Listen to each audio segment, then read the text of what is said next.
Assalamualaikum warahmatullahi wabarakatuh. Innal hamdalillah nahmaduhu wa nasta'inuhu wa nastaghfiruh wa na'udzu billahi min shururi anfusina wa sayyiati a'malina. Man yahdihillahu fala mudilla lahu wa man yudlil fala hadiya lahu. Asyhadu an la ilaha illallah wahdahu la syarika lah wa asyhadu anna Muhammadan abduhu wa rasuluh. Ya ayyuhalladzina amanu taqullaha haqqa tuqatih wa la tamutunna illa wa antum muslimun. Ya ayyuhan nasu taqu rabbakumul ladzi khalaqakum min nafsin wahidah wa khalaqa minha zawjaha wa batha minhuma rijalan katsiran wa nisaa'a wattaqullaha alladzi tasaaluna bihi wal arham innallaha kana 'alaikum raqiba. Ya ayyuhalladzina amanu taqullaha wa qulu qawlan sadida yuslih lakum a'malakum wa yaghfir lakum dhunubakum wa man yuti'illaha wa rasulahu faqad faza fawzan 'azima. Amma ba'd, fa inna asdaqal hadithi kitabullah wa khairal huda huda Muhammadin sallallahu alaihi wa ala alihi wasallam wa syarral umuri muhdatsatuha fa inna kulla muhdatsatin bid'ah wa kulla bid'atin dhalalah wa kullu dhalalatin finnar. Alhamdulillah, segala puji hanya milik Allah Subhanahu wa taala, alladzi bi ni'matihi, yang dengan nikmat dan karunia dari Allah semata tatimmus shalihat, segala kebaikan menjadi sempurna. Kita bersyukur kepada Allah Subhanahu wa taala. Semoga dengan kita senantiasa mensyukuri nikmat-nikmat Allah, Allah berikan tambahan-tambahan nikmat kepada kita. Sebagaimana janji Allah Subhanahu wa taala dalam Al-Qur'an, Allah berfirman, "Wa itta'adzana rabbukum." Dan ingatlah ketika Rabb kalian, sesembahan kalian, Allah Ta'ala memberikan maklumat, memberitahukan pengumuman kepada kalian, la in syakartum la azidannakum, sungguh jika kalian bersyukur niscaya aku Allah akan memberikan tambahan nikmat kepada kalian. Wa la in kafartum inna adzabi lasyadid. Namun jika kalian kufur nikmat, ketahuilah sungguhnya azabku, siksaanku amatlah berat. Para jamaah yang rahmati Allah Subhanahu wa taala, dalam kesempatan malam hari ini kita lanjutkan kajian kitab kumpulan 88 mutiara faidah. Dan sebagaimana sudah kita bacakan dalam pertemuan yang lalu, kita telah sampai pembahasan halaman 27 ya. Poin yang kedua sudah. Pada kesempatan malam hari ini kita masuk pembahasan yang ketiga, halaman 27. Yang membawa kitabnya para jemaah sudah ketemu? Taib. Sekarang poin yang ketiga ya. Poin yang ketiga berjudul inti adab. Disebutkan ucapan seorang ulama salaf, yaitu Al-Imam Fudail ibn Iyad rahimahullahu ta'ala. Beliau berkata tentang adab. Adab itu etika para jemaah. Beliau mengatakan Ra'sul adabi, inti dari adab atau etika, indana, menurut kami, menurut ulama-ulama yang hidup di zaman kami, adalah an ya'rifar rajulu qadrah, adalah ketika seseorang itu mengetahui kadar dirinya. Jadi kalau seorang itu tahu kadar diri dia, seberapa dia mampu, maka dia akan memiliki adab dan dia akan beretika kepada saudaranya sama muslim atau bahkan kepada sesama manusia sekalipun non muslim. Dan ucapan Fudail ibn Iyad ini rahimahullahu ta'ala dinukil dalam kitab Al-Muntakhab min Mu'jam Syuyukhis Sam'ani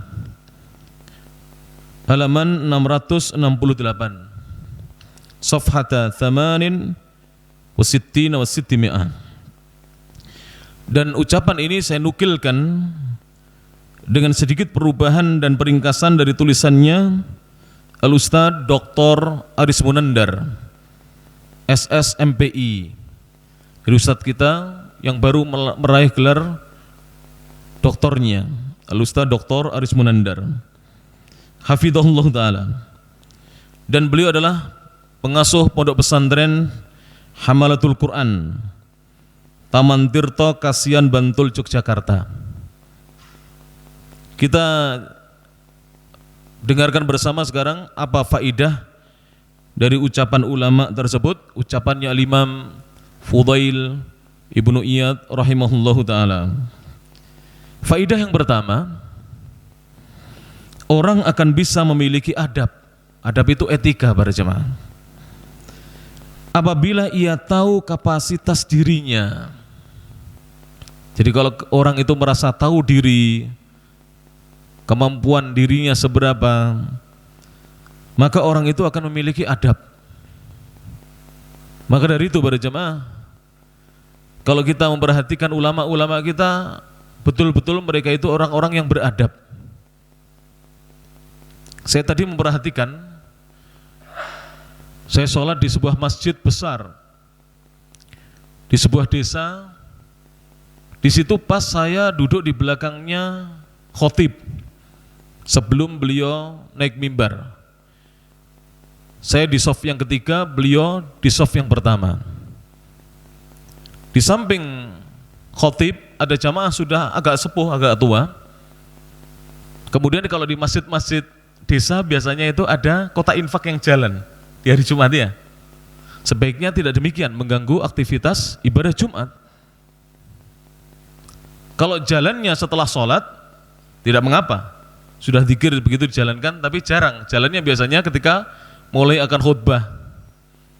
Sangat mengganggu pada jamaah yang rahmati Allah Subhanahu wa taala. Maka bapak yang agak sepuh di samping kanan dari khotib itu, karena jaraknya agak jauh, kotak infaknya seperti ini, kurang lebih agak besar sedikit, itu didorong dengan supaya kotak infaknya bisa meluncur begitu, seret begitu. Saya langsung melihat begitu karena pemandangan itu di hadapan saya lihat bagaimana nanti apa yang dilakukan oleh khotib. Beliau ngambil pelan, diangkat, kemudian diarahkan ke yang sebelah kanan, pelan-pelan begini, tidak dilempar seret gitu. Subhanallah, berarti khotibnya berilmu agama. Jadi tidak sama para jamaah. Orang umum yang tidak mempelajari adab dan etika Islam dengan orang-orang yang mempelajari adab dan etika Islam. Kemudian sebelum itu saya bersama teman-teman dari Ma'had Al-Imam At-Tirmidzi bagi-bagi Jumat berkah, nasi kotak. Sebagian teman saya perhatikan kalau memberikan nasi kotak itu dengan hanya tangan kanannya begini kepada orang. Jangan, ini kurang adab. Berikan demikian dengan dua tangan. Ini pelajaran nih kawan. Apalagi kalau kita misalnya memberikan kepada guru kita, jadi langsung, monggo Ustaz, ini gak pantas ini, monggo Ustaz, begini, monggo. Jadi tolong para jamaah, adab itu penting sekali dalam kehidupan seorang muslim. Dan Rasulullah SAW bersabda dalam hadis yang sahih, innama bu'ithu liutammima makarimal akhlaq Dalam satu riwayat, solihal akhlak. Sesungguhnya aku ini diutus oleh Allah Ta'ala dalam rangka untuk menyempurnakan akhlaknya manusia, agar akhlaknya manusia, budi pekertinya manusia menjadi baik dan sempurna. Inilah di antara hikmah diutusnya Rasulullah Sallallahu Alaihi Wasallam. Maka dari itu para jemaah, hendaknya kita memiliki akhlak. Orang yang berakhlak itu dicintai manusia, dicintai penduduk langit, dan dicintai Allah Ta'ala. Tapi orang yang akhlaknya jatuh, budi pekertinya rusak, moralnya mengalami degradasi, maka manusia tidak ada yang menyukai dirinya. Penduduk langit membenci dirinya, Allah pun demikian, subhanahu wa ta'ala. Dan hal itu adalah intinya etika. Apa intinya etika para jamaah? Ketika seorang itu tahu kapasitas dirinya, tahu kadar dirinya.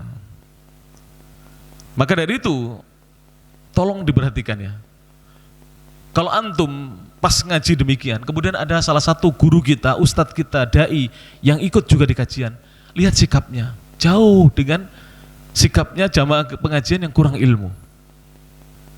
Pasti ustadz ini akan menjaga adabnya, duduknya, tidak kemudian tengok-tengok ke sana kemari, tidak berbicara dengan kanan kirinya, tidak tertawa sendiri dan seterusnya. Dia akan memiliki adab. Begitulah berjamaah. Bahkan sebagian dai itu kalau belajar, walaupun belajar dengan sama dai atau menghadiri kajian dai yang lain, itu mencatat faidah-faidah. Dan itulah adab yang baik berjamaah yang rahmati Allah Subhanahu wa taala. Faidah yang kedua dari athar Fudail bin Iyad tadi, seorang yang menyadari bahwa dirinya tidak menguasai berbagai disiplin ilmu, maka ia tidak akan berbicara tentang ilmu yang belum dikuasainya. Jadi seorang yang menyadari bahwa dirinya tidak menguasai berbagai disiplin ilmu agama Islam, maka dia tidak akan berbicara tentang ilmu yang belum dia kuasai. Ini adab. Maka dari itu para jamaah, kalau kita diminta untuk menyampaikan ceramah agama, mengisi khutbah Jumat, kalau kita memang belum mampu, jangan kita terima tawarannya. Kita harus tahu diri. Jangan sampai membaca innal hamdalillah saja belum fasih, belum belajar dengan guru, kemudian dia sudah naik mimbar. Banyak. Jadi khutbah hajahnya belum fasih. Dia masih perlu belajar. Ini adalah pelajaran yang kedua. Pelajaran yang ketiga, seorang yang baru belajar dan baru mengenal ilmu nahwu dan ilmu sorof tidak akan berbicara tentang ilmu ini di hadapan mereka yang puluhan tahun bergelut dengan ilmu-ilmu bahasa Arab. Jadi lagi-lagi nih para jemaah, kalau kita diminta untuk mengajar ilmu nahwu dan ilmu sorof, ilmu gramatika Arab, ilmu tentang tata bahasa Arab, grammarnya Arab, itu jangan diterima. Apalagi kalau yang belajar di situ orang-orang yang sudah pernah belajar, hati-hati. Jangan sampai kita berbicara di hadapan orang yang sudah puluhan tahun bergelut dengan ilmu-ilmu bahasa Arab. Kecuali kalau kita disuruh mengajari orang-orang yang di bawah kita semuanya. Semuanya belum pernah belajar bahasa Arab. Kita baru menghatamkan kitab Al-Muqaddimah Al-Ajurramiyah. Kita baru menghatamkan kitab Jurumiyah. Maka tidak mengapa. Kita menyampaikan ilmu yang sudah kita pelajari. Tapi kalau di depan kita ada orang yang pernah belajar kitab Alfiyah Ibnu Malik, kemudian kita baru menguasai Jurumiyah, jangan coba-coba para jemaah. Kita akan malu nanti. Karena yang belajar dengan kita menguasai ilmu lebih dalam dibandingkan kita. Ini pelajaran dari apa yang disampaikan oleh Al-Imam Fudail bin Iyad rahimahullahu ta'ala. Yang keempat, faidah yang keempat, pelajaran yang keempat, penanaman adab etika kepada anak didik dan juga para santri merupakan inti pendidikan yang berkarakter. Jadi inti pendidikan yang berkarakter.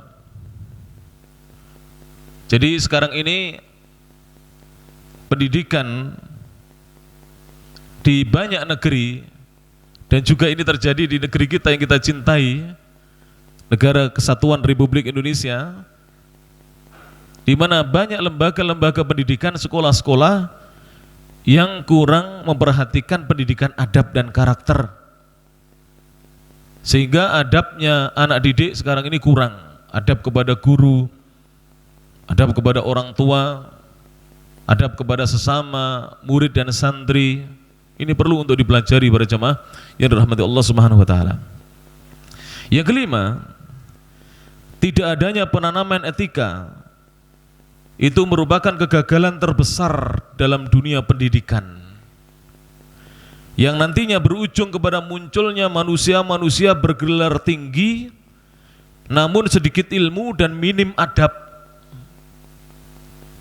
Sekarang ini para jemaah, jumlah profesor sudah tidak terhitung di Indonesia.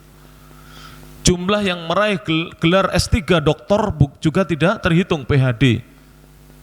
Tapi yang kurang adalah yang gelarnya tinggi namun memiliki banyak ilmu dan memiliki adab dan etika yang baik. Jadi di sini penulis mengatakan, namun sedikit ilmu dan minim adab, lagi sombong dan tak menyadari kekurangan diri. Jadi banyak sekarang ini mereka-mereka yang bergelar itu sombong, merasa tinggi hati, apalagi kalau melihat yang ada di hadapannya tidak punya gelar, dia merendahkan. Naudzubillah min dzalik. Lebih-lebih ada sebagian dari mereka yang sudah keluaran S1, S2, S3, kalau tidak dipanggil dengan panggilan gelarnya marah. Saya ini sudah LC, saya sudah SAG, saya sudah SE, saya sudah SH, saya sudah SPD. Tidak perlu demikian para jemaah. Gelar itu hanya untuk persyaratan kalau kita berada di sebuah institusi atau lembaga. Lebih dari itu tidak usah dikeluarkan gelarnya, tidak usah ditunjuk-tunjukkan apa ijazahnya. Tidak perlu para jemaah. Tidak ada faedahnya, kecuali nanti akan membuat kita sombong. Minimal kita riak dengan apa yang sudah kita pelajari selama ini, bahwa kita sudah mendapatkan banyak gelar. Jangan demikian para jemaah yang dirahmati Allah Subhanahu wa taala. Yang keenam, pelajaran yang keenam, Imam Fudail bin Iyad rahimahullahu taala adalah seorang ulama hadis. Jadi beliau adalah ulama ahlul hadis yang dilahirkan pada tahun 107 Hijriah di kota Samarkand, dan beliau meninggal dunia di kota Makkah Al-Mukarramah pada tahun 187 Hijriah di usia 80 tahun rahimahullahu taala. Al-Imam Fudail bin Iyad. Tidak saya tulis di sini, tapi sebagian ulama menyebutkan dalam terjemahnya Al-Imam Fudail bin Iyad, terjemah itu biografinya para jemaah, bahwa beliau ini dulunya perampok. Jadi Fudail bin Iyad ini dulunya perampok. Kemudian mendengar ada orang baca Quran dalam sholatnya yang isinya adalah mengingatkan akan manusia itu hendaknya segera bertobat sebelum datang ajalnya. Maka Al-Imam Fudail bin Iyad kemudian menangis dan bertobat. Beliau berhenti jadi perampok, beliau pergi ke kota Makkah Al-Mukarramah, berguru dengan ulama-ulama Makkah di Al-Masjidil Haram, kemudian beliau menjadi ulama besar dan meninggal di Makkah Al-Mukarramah. Jadi asalnya tidak baik. Dari sini para jamaah tidak boleh kita meremehkan orang. Bisa jadi ada orang-orang, manusia-manusia yang masa lalunya tidak baik, tapi kemudian Allah memberikan hidayah kepadanya. Dia bertobat, dia kemudian membaktikan dirinya kepada Allah Ta'ala, menghambakan dirinya, menjaga sholat 5 waktunya, hadiri pengajian dengan ikhlas. Dia mulai mendengarkan murotal Al-Quran. Kalau dulu dia suka mendengarkan musik-musik, digantinya dengan murotal Al-Quran, ceramah-ceramah para da'i, para ustadz dan para kiai. Akhirnya Allah memberi hidayah kepadanya. Taib. Ini adalah poin yang ketiga yang berjudul Intinya Adab. Jadi intinya adab, adab itu etika ya, dalam bahasa Indonesianya etika, Arabnya adab. Tapi sudah jadi bahasa Indonesia juga ya adab ini ya. Sama dengan akhlak, akhlak itu kan bahasa Arab, bahasa Indonesianya budi pekerti, perilaku ya. Tapi perilaku biasanya lebih cenderung di bahasa Arabkan suluk. Suluk itu perilaku. Kalau akhlak budi pekerti, adab itu etika. Etika itu ada intinya. Intisari dari etika adalah ketika seorang tahu kadar dirinya. Kalau seorang tahu kadar dirinya, dia tidak akan merendahkan orang lain yang ada di hadapannya, siapapun juga. Itulah akhlak yang mulia yang diajarkan oleh siapa? Manusia terbaik sepanjang zaman, Rasulullah Sallallahu Alaihi Wasallam. Ini sudah pernah kita kaji belum ini? Belum ya? Berarti benar ya sampai di sini ya, Masya Allah. Ingat ya para jamaah, Masya Allah. Ditandai Pak. Jadi yang bawa-bawa kitab ditandai. Kadang-kadang saya lupa, karena kitab ini dikaji di beberapa tempat, kadang-kadang kita lupa. Thayyib. Pembahasan yang berikutnya para jamaah yang rahmati Allah Subhanahu wa taala. Yang keempat berjudul seorang yang benar-benar berilmu. Mudah-mudahan yang hadir dirahmati oleh Allah Subhanahu wa taala. Mudah-mudahan yang belum bisa hadir juga demikian, dirahmati oleh Allah Subhanahu wa taala. Alhamdulillah yang hadir ini walaupun hujan tetap bersemangat untuk hadir. Setidaknya kita mendengarkan ilmu yang telah disampaikan oleh ulama-ulama Ahlus Sunnati wal Jamaah. Poin yang keempat berjudul seorang yang benar-benar berilmu. Siapakah orang alim sebenarnya? Siapakah sejatinya orang yang berilmu itu? Apakah yang banyak hafalan Qur'annya? Ataukah yang mampu menyebutkan ayat Al-Quran pojok-pojoknya, gitu? Ada di pojok atas, pojok bawah, tengah. Ini ayatnya di juz sekian, di surat nomor sekian, nama suratnya ini, ayatnya sekian. Apakah itu? Kita lihat dan kita dengarkan bersama apa yang disampaikan ulama-ulama kita. Siapakah orang-orang yang betul-betul berilmu? Al-Imam Sufyan ibnu Uyainah rahimahullah ta'ala, yang beliau lahir sama dengan lahirnya Fudail bin Iyad tahun 107 Hijriah, namun beliau meninggal dunia tahun 198 Hijriah. Kenapa Fudail bin Iyad saya letakkan di atasnya? Karena meninggalnya lebih dahulu. Imam Sufyan bin Uyainah ini meninggal 198 Hijriah di usia berapa? 91 tahun. Sepuh ya, 91 tahun. Mudah-mudahan kita termasuk yang dipanjangkan umurnya tapi baik amalnya. Orang itu yang terbaik para jamaah adalah man tola umruhu wa hasuna amaluhu. Siapa yang panjang umurnya namun amalnya bagus, itu yang terbaik di antara umatnya Rasulullah Sallallahu Alaihi Wasallam.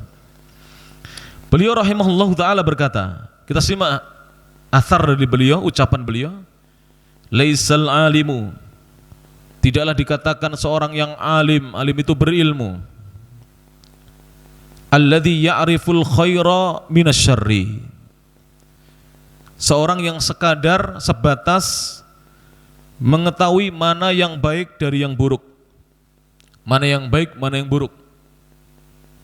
Ini belum dikatakan orang yang alim. Kalau hanya tahu ini halal, ini haram, ini al-khair, ini kebaikan, ini asyar, keburukan, ini asyirk, kesyirikan, ini tauhid. Bukan hanya itu. Innamal alimu, panjenengan biar ngakan, didengarkan bersama. Sesungguhnya orang yang alim itu alladzi ya'riful khaira, adalah seorang yang mengetahui kebaikan, fayattabi'uhu, kemudian dia mengikuti kebaikan tersebut.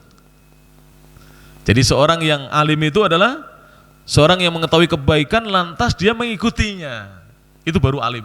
Walaupun ilmunya masih sedikit, tapi setiap dia tahu kebaikan, dia ikuti kebaikan itu, dia kerjakan kebaikan itu. Wa ya'rifus syarra, dan juga dia mengetahui keburukan, fayajtanibuh, dan dia menjauhinya. Itulah orang yang alim. Tahu kebaikan, diikuti, kemudian tahu keburukan dijauhinya. Inilah orang yang alim. Dan ucapan Al-Imam Sufyan Ibnu Uyainah ini ditulis oleh Al-Imam Ahmad dalam kitabnya Az-Zuhud di halaman 246. Jadi dinukil ucapan ini oleh Al-Imam Ahmad bin Muhammad bin Hanbal rahimahullahu ta'ala. Pelajaran apa para jamaah yang bisa dipetik dari athar Al-Imam Sufyan bin Uyainah rahimahullahu ta'ala tersebut? Faidah ucapan ulama. Yang pertama, faidah pertama, pelajaran pertama, ilmu yang bermanfaat, itu yangnya double dicoret satu. Ilmu yang bermanfaat adalah ilmu yang berbuah amal solih. Sehingga tanda ilmu itu bermanfaat apabila membuahkan amal solih. Itu tandanya ilmu bermanfaat. Sepulang dari pengajian, jika ilmu panjenengan yang baru dikaji ini bermanfaat, akhirnya besok tidak meremehkan orang, tahu kadar diri kita, akhirnya kita beradab dengan manusia. Insya Allah ilmu kita manfaat, karena kita mau mengerjakannya. Ada buah dari ilmu yang sudah kita pelajari bersama. Yang kedua, salah satu amal soleh yang pahalanya tetap mengalir setelah kematian orang yang beramal itu adalah ilmu yang bermanfaat. Jadi di antara amal soleh para jemaah, amal-amal soleh, amal-amal kebaikan, itu yang pahalanya tetap mengalir kepada orang yang mengerjakannya. Sekalipun orang yang mengerjakannya, mengamalkan itu sudah meninggal dunia, adalah ilmu yang bermanfaat. Maka carilah ilmu, kemudian amalkan ilmu itu, ajarkan ilmu itu. Fa insyaallah kalau kita meninggal dunia, pahala ini terus akan mengalir kepada kita. Loh kok bisa? Iya. Sebab kalau kita beramal, dilihat orang lain, walaupun orang itu tidak sengaja belajar dengan kita. Oh Masya Allah Bapak itu, kalau masuk masjid dia kaki kanan lebih dahulu. Saya lihat dia membaca sesuatu. Akhirnya dia cari-cari, apa ya doanya masuk masjid? Allahumma ftahli abwaaba rahmatik. Kemudian orang itu mengikuti dia. Maka dia walaupun meninggal mendapatkan pahala kucuran dari orang-orang yang mengikutinya. Sekalipun tidak belajar langsung, hanya melihat tingkah perilakunya. Ini hal yang luar biasa para jemaah.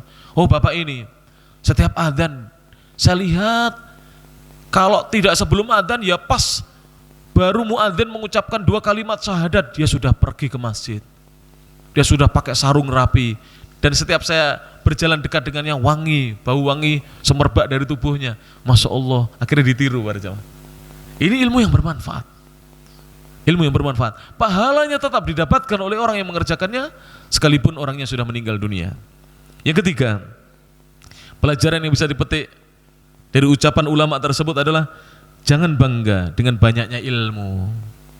Jangan bangga dengan banyaknya ilmu. Di atas langit masih ada langit lagi. Di atas langit yang pertama ada langit kedua. Bahkan di atas langit yang ketujuh masih ada Sidratul Muntaha. Ada Al-Mustawa, di atas Mustawa masih ada kursinya Allah, di atas kursinya Allah masih ada arasnya Allah.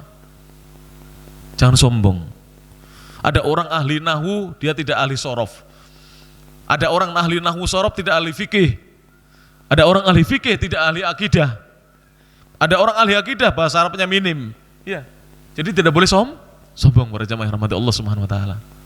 Thayyib. Jangan bangga dengan banyaknya ilmu, banyak dan kuatnya hafalan, serta tingginya jenjang pendidikan dan sederet gelar yang diraih. Jangan bangga dengan itu. Itu semuanya akan dimintai pertanggungjawaban oleh Allah Subhanahu wa taala. Yang keempat, pelajaran yang bisa dipetik, mohonlah kepada Allah taala agar kita dijauhkan dari ilmu yang tidak bermanfaat. Apa cirinya? Jika ilmu itu tidak diamalkan. Yang kelima, carilah guru yang patut diambil ilmunya.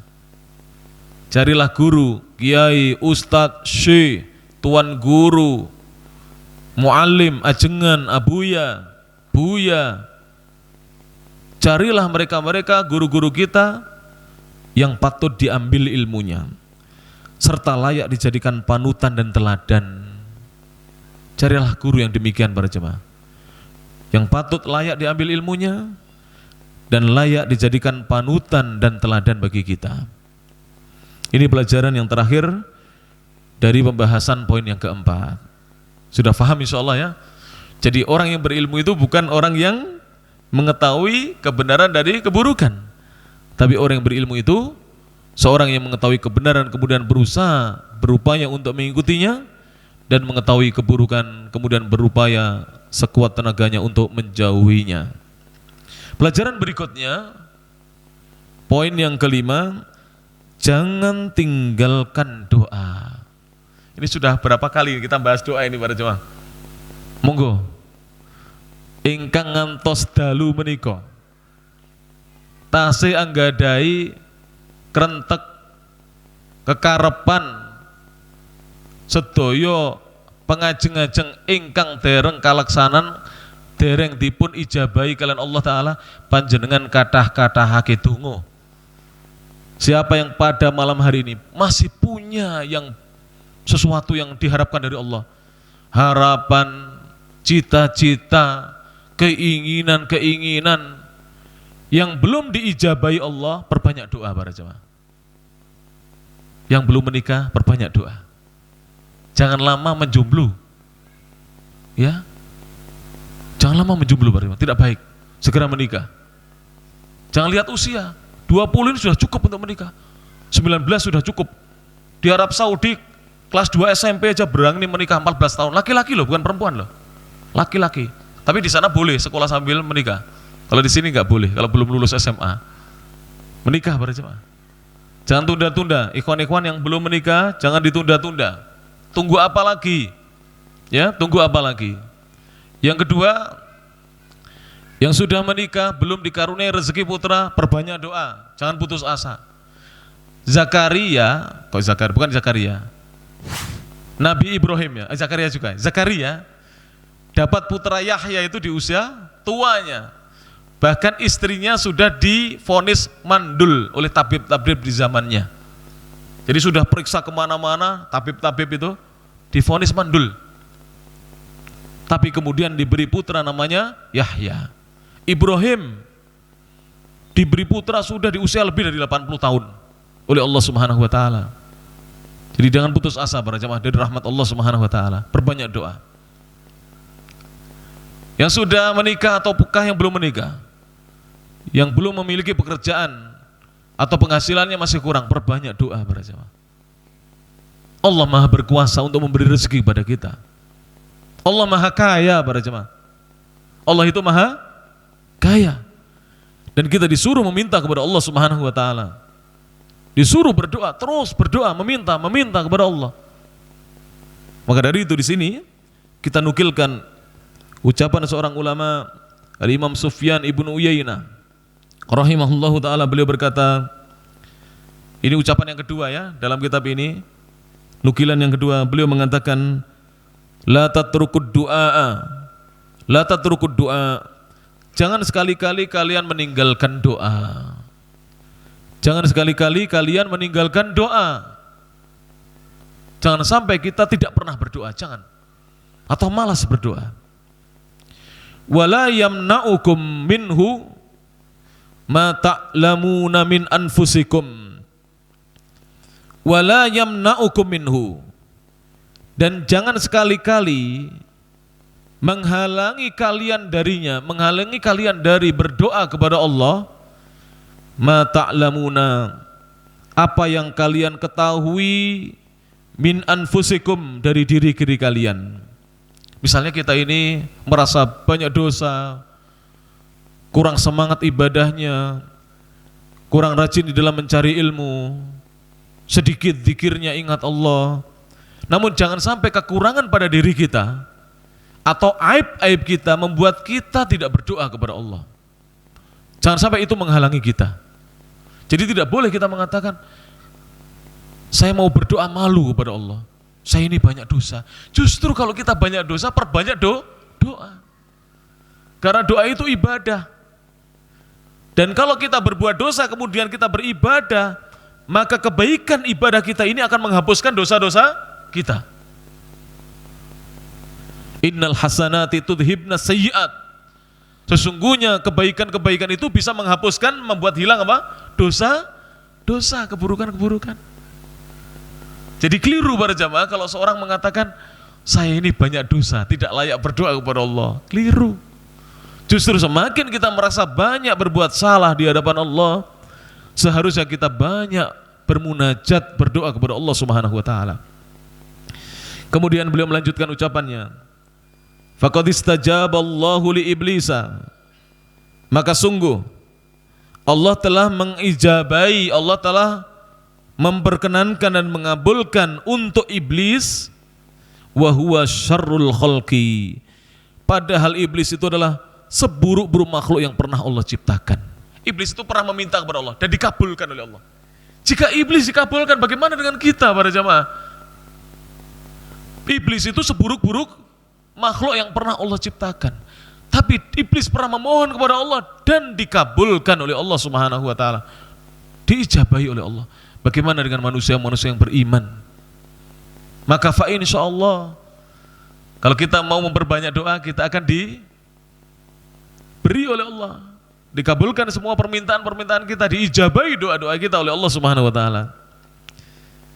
Dan ucapan Al-Imam Sufyan ini, Ibnu Uyainah rahimahullah ta'ala, disebutkan dalam kitab Syu'abul Iman oleh Al-Imam Al-Baihaqi di jilid yang kedua halaman 53. Faidah ucapan ulama. Faidah yang pertama, pelajaran yang pertama yang bisa dipetik dari ucapan Imam Sufyan tadi rahimahullah ta'ala adalah hendaknya seorang mukmin banyak berdoa. Hendaknya seorang mukmin banyak berdoa kepada Allah Subhanahu wa taala. Dicoba saja para jemaah, coba. Jadi misalnya panjenengan punya keinginan yang ingin diwujudkan oleh Allah taala, misalnya besok atau lusa, coba sekarang malam ini, mulai malam ini kita perbanyak doa. Nanti malam bangun malam berdoa lagi. Pada subuh, sebelum subuh di masjid antara adzan dan iqamah berdoa lagi. Pada subuh berdoa lagi. Di waktu duha berdoa lagi. Yakin jika doa kita tidak ada penghalang-penghalangnya, pasti dikabulkan oleh Allah Subhanahu wa taala. Yang kedua, janganlah kita sekali-kali meninggalkan berdoa. Sebab Allah taala pernah mengabulkan doanya seburuk-buruk makhluk, yaitu doanya permintaan siapa? Iblis. Di mana iblis ini diberi umur panjang. Karena dia berkeinginan untuk menggoda dan menjerumuskan manusia, dan dikabulkan iblis ini. Usianya panjang. Iblis ini diberi umur panjang oleh Allah Subhanahu wa taala. Yang ketiga para jemaah, doa itu adalah ibadah. Sebagaimana sabda Rasulullah sallallahu alaihi wasallam dalam hadis yang sahih diriwayatkan oleh banyak ulama, di antaranya Imam Abu Dawud rahimahullahu taala, Rasul bersabda, ad-du'a huwal ibadah. Doa itu adalah ibadah. Dan ia merupakan senjatanya. Dan doa itu merupakan senjata dan perisainya seorang mukmin, tapi hadisnya lemah. Di mana disebutkan dalam hadis yang lemah, yang dhaif, ad-du'a'u silahul mu'min. Doa adalah senjatanya seorang mukmin, namun hadisnya lemah. Intinya adalah doa itu adalah hal yang utama. Doa itu adalah ibadah, dan termasuk ibadah yang agung kepada Allah Subhanahu wa taala. Bahkan sebagian ulama menyebutkan, bisa ditambahkan, bahwa doa adalah kondisi di mana seorang hamba itu sangat dekat dengan Allah, yaitu ketika berdoa. Kondisi di mana seorang hamba itu sangat dekat kepada Allah Subhanahu wa taala adalah dalam posisi kondisi ketika seorang itu bermunajat, berdoa kepada Allah Subhanahu wa taala. Oleh karena itu, Syekhul Islam Ibnu Taimiyah rahimahullah taala mengatakan, apabila seorang berdoa dan dia tidak menghafal, tidak punya hafalan doa-doa dari Al-Qur'an dan As-Sunnah, maka dia lebih baik berdoa dengan bahasa yang dia fahami. Sebab dengan begitu dia lebih bisa khusyuk di dalam doanya dan lebih bisa merasa dekat dengan Allah Subhanahu wa taala. Kemudian para jemaah yang rahmati Allah taala, kita tambah satu poin ya, insyaallah pun tambah. Tapi di masa pandemi ini kita nggak akan panjang-panjang, kita tambah satu poin. Sudah masuk sholat isya? Sudah, Hah? Kita tambah satu poin insyaallah, nggak apa-apa. Poin yang keenam, ilmu itu adalah cahaya Allah Ta'ala. Jadi ilmu itu cahayanya Allah Subhanahu Wa Ta'ala yang diberikan kepada hambanya. Ilmu yang dimaksud adalah al-ilmu syar'i, ilmu agama Islam. Al-Imam Asy-Syafi'i Muhammad Ibnu Idris Asy-Syafi'i rahimahullahu ta'ala, beliau pernah menggubah dalam bait-bait syairnya tentang keluhan beliau kepada gurunya Al-Imam Waqi' saat Imam Syafi'i merasa hafalannya menjadi melemah. Maka beliau kemudian menggubah syair-syairnya, dan ini ada dalam Diwan Al-Imam Syafi'i. Saya nukilkan dari Diwannya Imam Syafi'i halaman 82. Beliau mengatakan, syakautu ila waqi'in su'a hifdhi fa'arsyadani ila tarkil ma'asi wa akhbarani bi annal ilma nurun wa nurullahi la yuhda li'asi. Beliau berkata, syakautu, aku mengadu, ila waqi'in, kepada Imam Waqi', gurunya ini. Imam Waqi' ini ahlul hadis, salah satu dari gurunya Al-Imam Syafi'i selain Imam Malik. Su'a hifdhi, tentang buruknya hafalanku. Padahal sebelumnya Imam Syafi'i dikenal hafalannya kuat. Sekali baca hafal, sekali baca hafal. Tiba-tiba beliau baru hafal setelah membaca 2 kali, 3 kali, 4 kali, tidak seperti biasanya. Maka apa yang dinasihatkan oleh Imam Waqi' kepada Imam Asy-Syafi'i? Fa'arsyadani, maka beliau membimbing diriku, beliau memberikan arahan kepadaku, ila tarkil ma'asi, untuk aku meninggalkan kemaksiatan-kemaksiatan. Jadi dinasihati oleh Imam Waqi' agar Imam Syafi'i meninggalkan segala kemaksiatan. Wa akhbarani, dan beliau memberitahukan kepadaku, bi annal ilma nurun, bahwasanya ilmu itu adalah cahaya. Jadi ilmu agama Islam itu adalah cahaya para jemaah. Wa nurullah, dan cahaya Allah, la yuhda, tidaklah diberikan, li'asi, tidaklah dikaruniakan kepada seorang yang menjalankan maksiat, seorang pelaku maksiat. Ini silakan para santri harus hafal. Kami dulu di pesantren oleh para kiai suruh hafal ini. Alhamdulillah sampai sekarang saya masih hafal. Kalau dilakukan dulu waktu di pesantren, syakautu ila waqi'in su'a hifdhi fa'arsyadani ila tarkil ma'asi wa akhbarani bi annal ilma nurun wa nurullahi la yuhda li'asi. Nah, begitu dulu para kiai menghafalkan, dan saya masih ingat lagunya sampai sekarang. Alhamdulillah. Dihafalkan para jemaah, gampang ini ya. 2 bait syair ini. Dihafalkan kawan ya, yang muda-muda. Kalau bapak-bapak mungkin sudah agak susah menghafal bahasa Arab, yang muda-muda. Nanti bulan depan saya tes ya. Dihafalkan. Yang hafal boleh menikah. Yang hafal. Taib. Faedah syair ulama. 1, Imam Waqi', nama lengkap beliau adalah Abu Sufyan. Kunyahnya Waqi' bin Jarrah bin Malih Al-Kufi. Beliau dari negeri Irak, rahimahullah ta'ala. Lahir di Kufah pada tahun 129 Hijriah. Kalau Imam Syafi'i lahirnya 150. Jadi terpaut usianya dengan Imam Syafi'i berapa? 21 tahun. Wajar ya. Mungkin Imam Syafi'i belajar dengan beliau misalnya usia 15, ya terpaut 21 kan wajar. 15 tambah 21, 36 tahun, wajar gurunya 36 tahun ya. Jadi Imam Waqi' ini lahir 129 Hijriah. Kalau Imam Syafi'i lahir 150 Hijriah. Dan wafat pada tahun 195 Hijriah. Wafat di usia berapa kalau begitu? Pada tahun 195 Hijriah di usia berapa ini? 66 tahun. Rahimahullah ta'ala. Lebih sepuh daripada Imam Syafi'i wafatnya. Kalau Imam Syafi'i lahir 150 Hijriah, wafat 204 Hijriah. Di usia 54 tahun Imam Syafi'i rahimahullah ta'ala. Kalau beliau ini 66 tahun.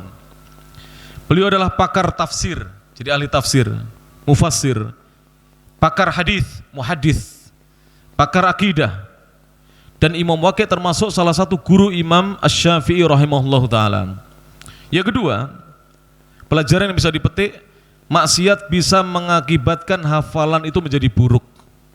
Oleh karena itu kalau kita merasa hafalan kita menjadi buruk atau sering lupa, maka segera banyak bertaubat kepada Allah Subhanahu wa taala. Yang ketiga, ilmu itu cahaya Allah taala. Dan tidaklah Allah taala memberikan ilmu itu kepada pelaku maksiat selama dia tidak bertaubat.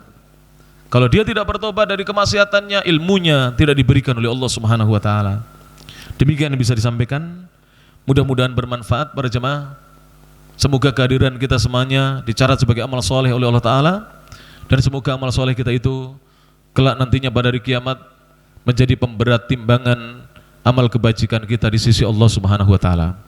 Mudah-mudahan kita pulang ke rumah masing-masing dalam keadaan sehat walafiat, dijaga oleh Allah Subhanahu wa taala.